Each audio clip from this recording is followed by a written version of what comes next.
All right. Good morning, ladies and gentlemen. Welcome to episode 90 of the 90. Dads and Ed podcast. We are live here at ITEC. This is the awkward setup that we've used for the last 3 years, where we try and recreate the regular show while we're all sitting at a long table. I never know if I should look forward or if I should look over your shoulder. It doesn't really matter for the audio version. It's true. I'm facing backwards. I prefer the video. I can't see if Nate's doing anything behind me, though. That's good. That's a good thing to have. My name is Josh Allen, Tech Integration Specialist for Lewis Central Schools in Council Bluffs, Iowa. 4 kids, 1 beautiful wife. I now hold the record for keeping Devin Schoening out the latest. It was like 8:45 last night. I made it a little longer. No, it was about 8:45. It was actually like 8:58 when I left last night. Wow. Which was great because I was in bed by 9:30. I wasn't. I know you weren't. But anyway, go ahead. Yeah. Devin Schoening, Instructional Technology Program Lead in Council Bluffs, Iowa. Better school district in Council Bluffs. Wow. I don't need to come back with the Lewis Central again. The Lewis Central, yes. You should just keep going with that. They'll probably catch on. I have 2 wonderful kids as well, and a beautiful wife as well. I feel like I have to say she's actually in the audience. This live version is a little strange for that. Usually she's outside of a door, and I don't have to even worry about her hearing it. Yeah, or throw things at you when you say something dumb. She could. I usually just got to look through the windows into the room where I'm doing it, but that's At least if she sneaks up behind Nathan, you'll see her. I will. I can see everything that happens behind me. So this is great. So I'm going to look this way. That's what's going to happen. Sounds good. So normally we don't have a guest right away, but this is different. I could leave and come back. No, it'd be weird now. That would be weird. And I didn't want to tell you not to sit down, but now it's a little strange. We didn't actually invite you up here at the beginning. No, I mean, we didn't invite him to sit at the table right now, but you came up anyway. It's okay. Can we start over? Is it too late for that? No, we don't, because then I'd have to edit. We do know editing. We do know post-production or pre-production. And know how time-consuming it is. Barely do any production, so post or pre. Yeah. Well, thanks for having me early today. You didn't have the courage to say, please go away. No, we like you. Thank you. So go ahead and introduce yourself, though, since you're here. Nathan Kleinmeyer, secondary principal at GMG, Green Mountain Garwin. Oh, I knew that. And I have 2 wonderful children. My beautiful, talented wife is here at ITEC today as well. You know the benefit of going third? He got to add talented in the beautiful wife part. I should have added something after you did. I need to write that down. That was a good one. Next time. That's why he's the guest. Post editing. We don't do post editing. We'll add in the word talented. Beautiful and talented. All right. If you're not in the studio audience, want to get in touch with the show, use the hashtag Dads and Ed. Tweet at us, Dads and Ed. Check us out, the Education Podcast Network, edupodcastnetwork.com. I think that's all the normal things we say. So today we are live at ITEC. ITEC is the Iowa ISTE Affiliates conference, conference. Yesterday we saw Ken Shelton talk about tequity and what diversity looks like in a classroom, and it's a fantastic keynote. This morning we actually just got done watching Rushton Hurley, which I thought again did a great job talking about being creative, giving your kids opportunities. Check out his website, nextvista.org. We'll put that in the show notes, but just did a fantastic job. So anyway, your guys' takeaways from first 2 days, day and a half. Yeah. Also, I thought yesterday with Ken was kind of I heard a number of people say this, but right message at the right time, like in the right place. It was not a typical, I think, what you would expect or what we typically see at keynotes at conferences, right?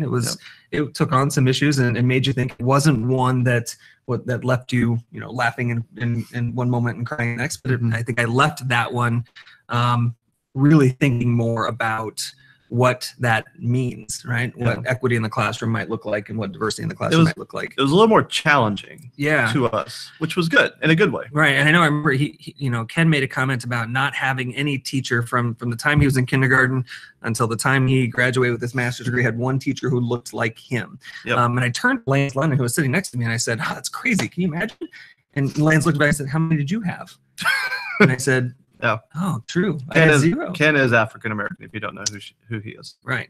The only African American teacher I think I had taught African American studies, and that was it. And so when I thought about it, I was like, oh, that's true. Like how strange is that we're still kind of thinking through that. Mm-hmm.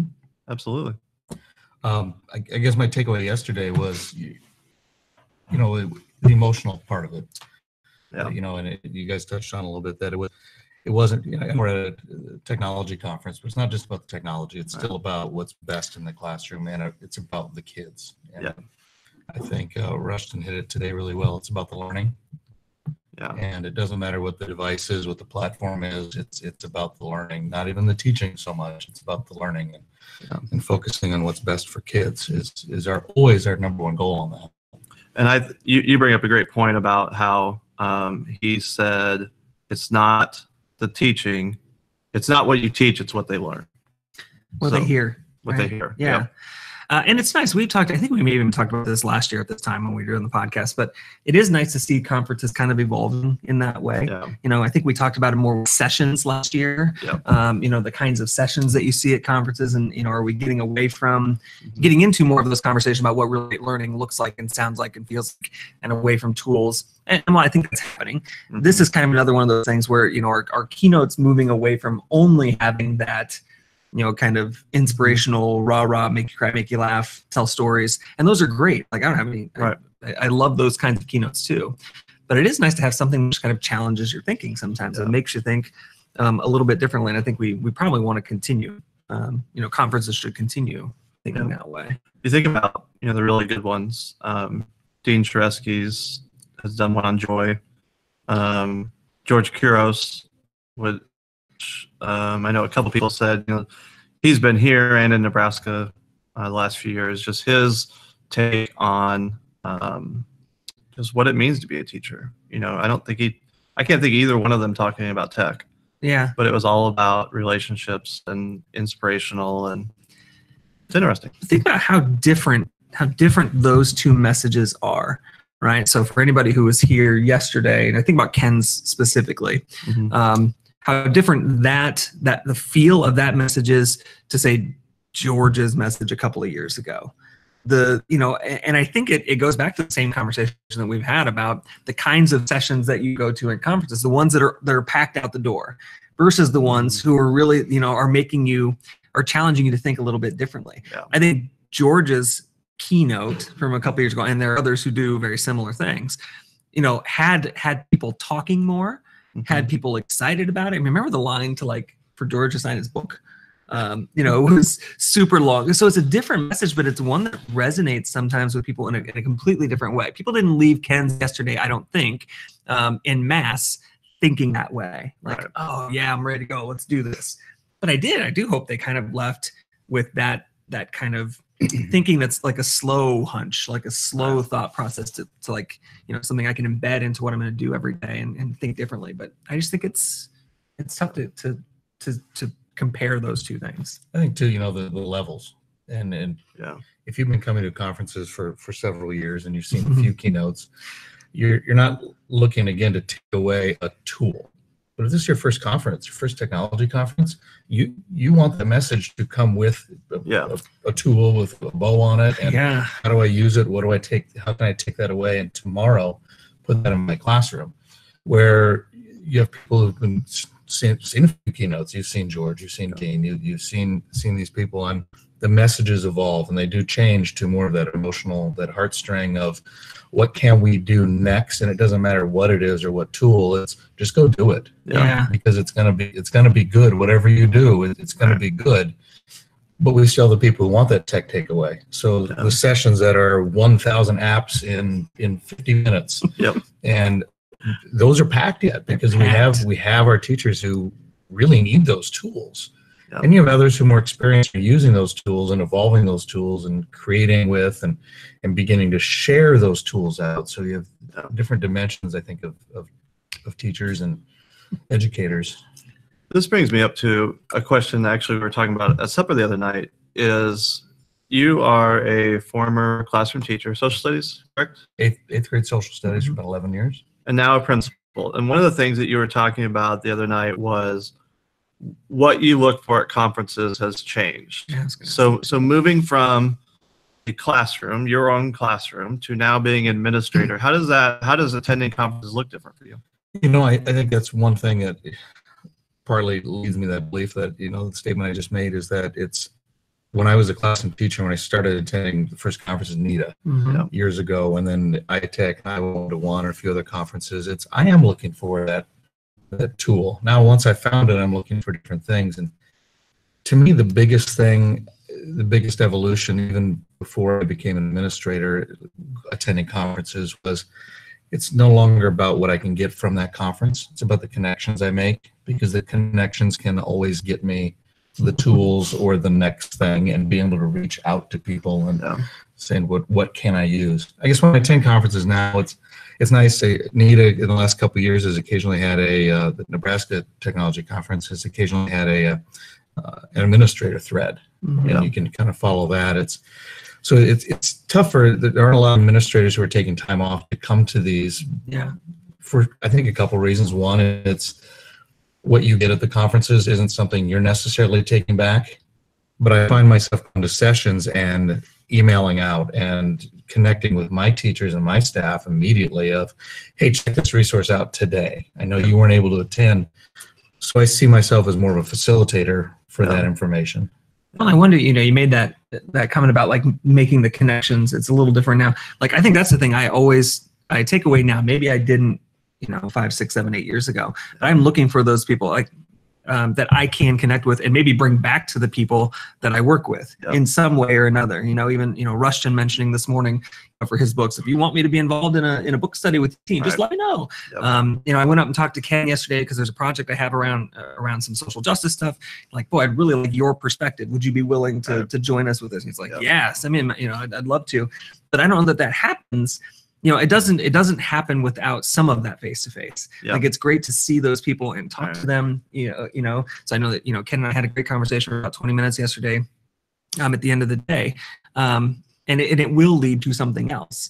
Whereas I don't know how that happens otherwise. I mean, we can reach out on Twitter, or we can reach out now, but like having that conversation with Ken yesterday makes that connection online much easier now. It's funny you mentioned that, because I was walking to supper last night and randomly met Ken on the sidewalk.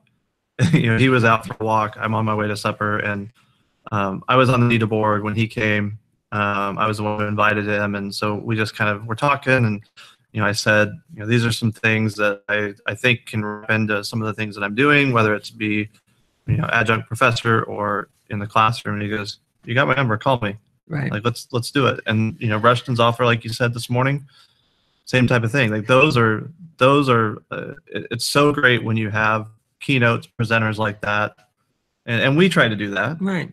Reach out and offer any expertise that we have. But well, I think about like Joe Sanfilippo. I mean, at the beginning of his keynotes and sessions, puts his phone number up and says, "I'm not kidding. If you need me, call me." Like, I've never had an educator that I've seen at a conference present or connect with on Twitter not answer an email or tweet or phone call, even if it's in their living room. I love Rick Wormley. Here's my home phone. Right. Please make sure you note the time zone. It's my kitchen. And, but anyone's picked up a phone, and it's easy to connect with people. I think a lot of times teachers come to conferences and see the keynote and I can't approach that person on the stage, or I can hope for a selfie. And it's not just that. I get selfies with I got a selfie with Rushton, so I can go back to my staff and say, this is the guy whose book you're going to read, and here he is, and he's going to connect with you, and this is, I think you'll enjoy it. I think you were doing it just to brag. Maybe my wife got one, so I feel I have to keep up sometimes. We'll talk about your wife in a little bit. That will come up again. But I do know that, like, back to the Joe Sanfilippo thing for a second, and I think almost everybody we've met through these, whether they're presenting at a session or they're the keynote. I remember Joe, I sent a message who I hadn't met in person. We had him on the podcast. But other than having him on the pod, I sent him a message on Twitter one day. I was meeting with the principal, and I was really trying to get her to think differently about how she was using social media. And he just sent back his phone number, call me. and had a 5-minute conversation with him. It wasn't something that took, a long time to do. Didn't take up 30 or 40 minutes of his time or an hour. It was a 5-minute conversation where he will give a little bit of advice about how to work with an administrator who was maybe a little reticent about moving forward that way. Yeah. And I think that stuff is so much more important. We've talked about this, but so many of those connections that I know we've brought back to just people in our districts or in our buildings, the teams that we work on, and it really does make a difference for the work that they do. So when Joe Sanfilippo was on, he canceled school because of snow during the show. Would you like to do that? You know what? I'm not up to date on a present weather forecast at the moment. I'll check into that and get back. Okay. I did. I'll add that in to the podcast if you'd like to do that. Post. Yeah. I know how much work that is. Let's just wait and see how it goes. What if we just see if anybody in his district is listening and he just cancels school right now, says they can go home? 50. You mostly said it. I think you're probably going to go ahead and continue with school. Thank you for the weather update. That's ridiculous. We actually, because we were in Joe Sanfilippo's session at NITA last year, and he mentioned being on Dad's and Ed, and Devin leans over and goes, remember he canceled school? And 2 minutes later, he's like, I canceled school on your guys' podcast. And we're like, yes, you did. We just mentioned that. It's just the building principal. I don't have that authority. So I'm gonna. You don't want to just take that authority? Your superintendent has not been on Dad's and Ed. We can definitely not have school. Yeah. He was. If you don't want to have a job. Sure. He will definitely not have school in the future. Mr. Benedetti was featured in a superintendent's journal. Really? Last month as a what it's like to be a shared superintendent. He's shared between two districts, so I think a lot of the country doesn't have that perspective. So I'm going to let him make the decision. Okay. He's published. Okay. He's published. I click a publish button when this goes up on the internet. Perfect. We're published. Something like that. Yeah, exactly. Okay, you mentioned your beautiful, talented wife. Which we are going to edit talented in our descriptions as well. Correct. We use my voice when you do it. Well, then I'd have to re-record myself. So yes, it will probably just be a copy paste. So I work with your wife. That's kind of how we got to know you as well. We thought we'd play our version of the Newlywed Game. So we have asked your wife a few questions, and we will see how well you know the answers to those. How many questions are there? 12. 1, 2. I'm just kidding. 5. 5 questions. Easy ones. What is the over/under? They're easy ones. If you don't get these, you're in big trouble because they're really easy. The over/under is 3. I could have answered them, and I'm not her husband. That doesn't help. All right, first question. All right. We'll start with a softball, hopefully. How many years have you been married? Too long. we just hit 16. Okay. She did say 16. Right. Okay. All right. So that's question number 2. That's really easy. That is an interesting point. Yeah. We have not verified this other than her. We have not fact checked these. But we're not dumb. She has not talked to me about these either. So because I got her to answer them about 12 hours ago. So and I'm pretty sure she wants you to be. Okay. Question number 2. How long did you date before getting married? That would have been 18 months, 20 months. Okay. Yeah. Year and a half. That's 18. Yeah, okay. You're 2 for 2. Where was your first date? Our first date. Our first official date. Notice he qualifies it with official. So what people do is they repeat the question and kind of talk about when they don't know the answer. I feel like this is a tactic. But we're in Phoenix and we went to see Bridget Jones's Diary. Now the first date we made was for later in the year, but I was living in Phoenix at the time and she had a surprise visit, and we went on a date then. But we had made plans for another date to see Harry Potter. She did say, "Wow." So Bridget Jones' Diary in Phoenix is what we. The fact that you knew the movie, that's impressive. That is true. Although I know my wife is in the. Oh yeah, now so we'll do the same thing. I know the answers to this. What was our first? Jumanji. Terrible. Awful. Okay. I feel like in case my wife stumbles across this, I need to Josh, what was your first Carlos O'Kelly's in Kearney. It is now closed. It is not. Our marriage is good. It is not indicative of the since then. No. The religion. Okay.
Last question. Who controls the thermostat in the house? Oh, that's a tough one. Say that for last. I do the programming on the thermostat.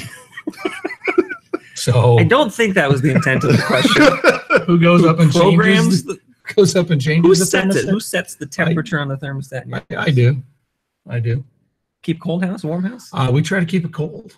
Like how cold? Our optimal, I read an article, optimal sleeping temperature is 66. That's expensive to do that in the summer. So so at nighttime we'll go to 68. So that's where we're at. And then in the winter it stays about the same.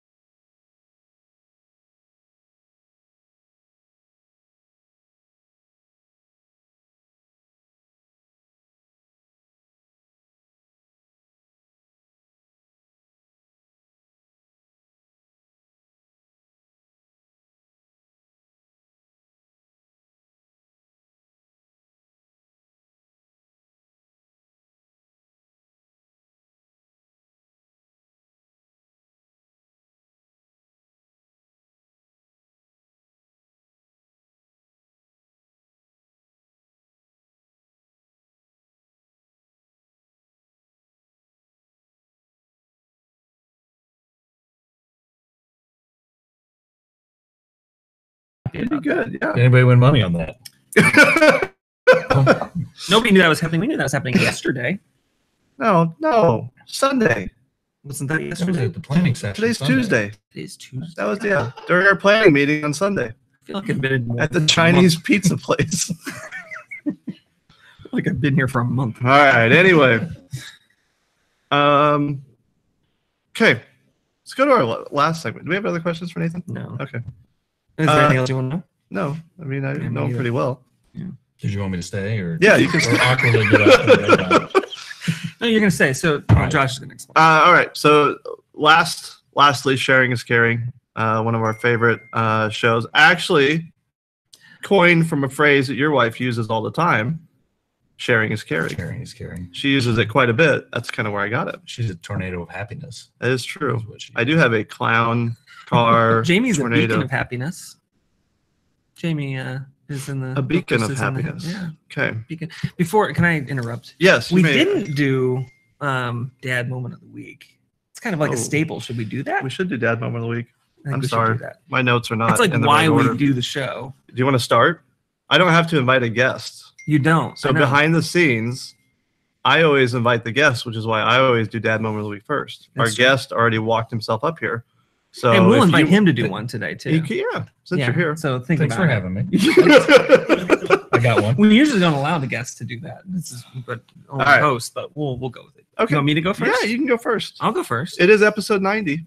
90. Mix things up. I'm gonna, and what made me think of it is I'm gonna use this is we're typically, Aaron and I are typically not gone at the same time. So one of us is home with the girls, and Claire, who is 12, has probably texted us 100 times. She texts every morning at 6:30 to say hello and good morning. She'll text at night to say I love you. She texts in the middle of the day, says how's ITEC.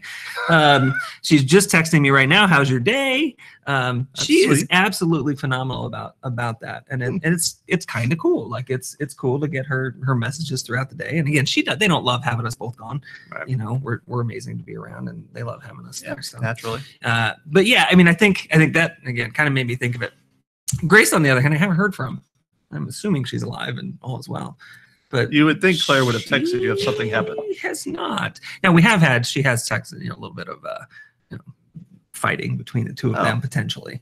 But yeah, I love that she's kind of that really, not that Grace isn't thoughtful, but thoughtful kid, who wants to see how you're doing and checking in on you. The great thing was she sent me a message last night. I'm going to bed. I haven't even talked to Aaron about this yet, but there were a couple of like videos of her at, just where we at the social last night, and some videos on Instagram. And she sends me a message and says, "Is mom okay?" And I said, "What would make you think mom's not okay?" And she direct messaged me in Instagram a video that was on her story. Well, the thing on her story is kind of weird. And I said, well, it's just Chase's like head on her shoulders goofing around. And she's like, "Oh, okay." like, no, mom's fine. Like, I don't know what you're concerned about. And she was really concerned at about 9:15. It wasn't even late. About 9:15. Is mom okay? You didn't tell her what time mom got home, did you? I did not. It was way past your bedtime already. It was well past my bedtime. I was there. I've been in bed for 2 hours by then. Is that like a universal thing? It's all right if I was with Josh Allen? Unfortunately, there's a couple people in the room that could actually answer that question. I'm fine, honey. I'm with Josh Allen. It'll be okay. I may or may not have watched morning cartoons with one of Jamie Fast's daughter one day. We sang the Wheels on the Bus through Voxer. Do you want to go next? Sure. This is like liberating for me to be the last one. This is kind of cool. Anyway, go ahead. I think my dad moment of the week is my son runs cross country, and he is not a natural runner. As a matter of fact, he started running in 7th grade because a girl at his former school said, "You should do this." And he said, "Okay." And bless his heart, he followed through with it. And he moved schools and still went out for cross country. And the state cross country meet for junior high was last week, or it was Saturday. It feels like a month ago now. Right? It does. So Jackson went and ran, and he's this year he's done much better. Last year in 7th grade, his first time ever, he was finishing probably last. Well, the state cross country meet is optional for teams.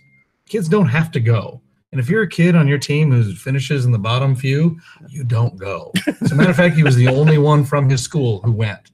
Really? And he did not finish last. I mean, he did not finish first, but I was so proud of him. That moment of, and I know, and that you're not going to finish the top. But he still said, "I'm going to get up on a Saturday. We're going to drive to Ankeny, and it's a windy and cold day, and I'm going to run." That's awesome. And I don't have to, just because I can, and see his progress and improvement on that. It's my proud dad moment of the week. Right. Yeah, that's pretty cool. That's awesome. Pretty cool. I would add, before you do yours, I just thought there was a text from Claire that says, "How's Dad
we've read, or a tool that we've used, or a person on Twitter, whatever you want to do. You have carte blanche to share whatever you want. We'll give you a little bit of time to think about something. All right. All right. Mine is going to be again from yesterday's keynote.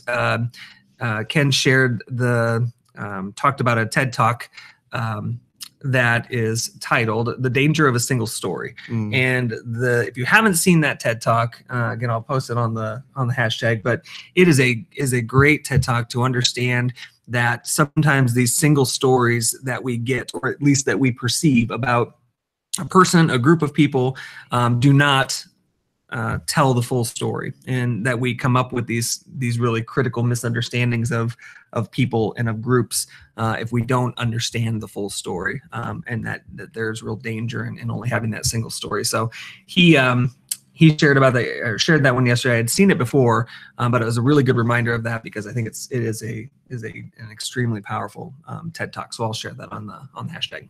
Awesome.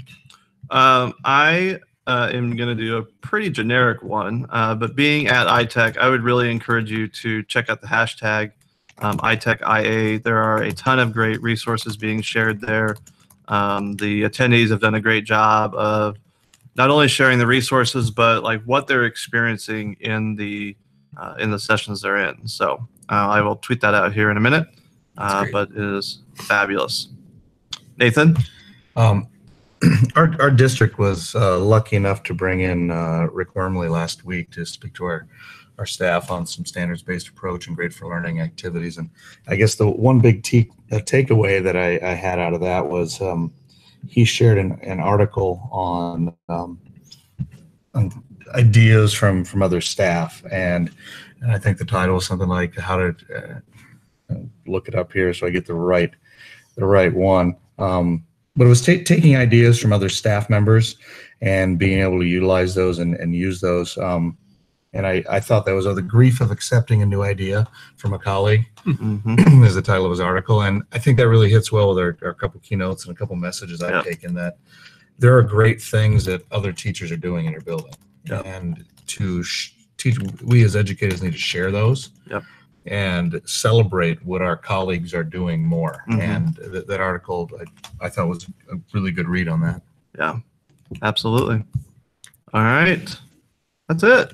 That's all we got. Well, thanks for having me. Thanks for being here. We really do appreciate you coming on.